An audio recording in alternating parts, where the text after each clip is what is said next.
Everyone reads Poe in October. Fine. But if you want Halloween to actually creep under your skin, read the stories that lurk just off the main road. I've got 3 Gothic gems, 2 Victorian, 1 early 20th century, that deliver dread, atmosphere, and real shivers, all free online. We'll jump from a moorbound manor to a cursed ship's cabin to a London room that eats a writer alive. First stop, The Old Nurse's Story by Elizabeth Gaskell, 1852. Picture it, a bleak estate on the moors, a pipe organ murmuring through empty halls, snow pressing at the windows. An elderly nursemaid looks back on the winter she brought a bright little girl into a house full of silence and rules. The servants whisper, the organ plays when no one sits at it, and out on the lawn, a child in the cold, reaching. Gaskell doesn't toss jump scares. She tightens the air, one breath at a time. The family history sits like ice beneath the floorboards. When the truth breaks through, it comes with wind and guilt and a face at the glass you won't forget. Charles Dickens knew a great ghost story when he saw one. He invited Gaskell to publish it in Household Words, and he was right. This one balances sorrow with terror in a way modern horror rarely dares.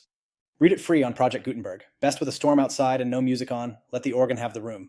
Now the sea, The Upper Berth by F. Marion Crawford, 1894. I love a haunted house. I respect a haunted cabin on an Atlantic steamer more. Our narrator is a seasoned traveler who insists on cabin 105, even though men keep not finishing the voyage from that upper berth. The porthole will not stay shut. The air turns raw and wet in the dark. Something climbs down. Crawford understands momentum. Night after night, the evidence mounts. No nonsense, no florid speeches, just a stateroom that behaves like a trap and a thing that hates being seen.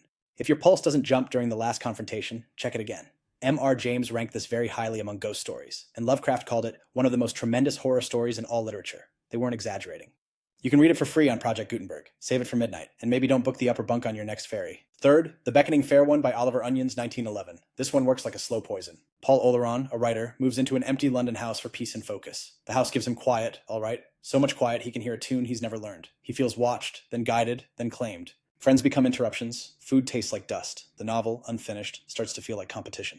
Here's the trick. Onions leaves you 2 doors. True haunting or psychological unraveling. Either way, the mood is narcotic. The rooms seem to lean toward him. The house edits his life the way a jealous editor strips a manuscript, until there's nothing left but the story it wants from him. By the end, you will not know whether to blame a ghost or a man who listened too hard to the wrong silence. Critics call it one of the great horror stories. People still overlook it. Their loss.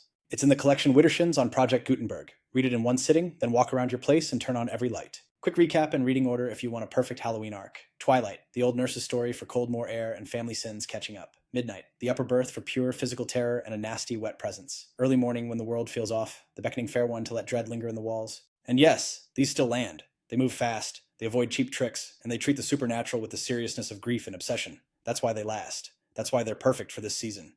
Which one are you picking up first? And what overlooked Gothic tale would you add to the list? Drop your choice in the comments. If you want more dark corners of the 19th century, subscribe and stay with us. There's plenty of candlelight left. Until next time, keep your candles lit and your prefaces loaded.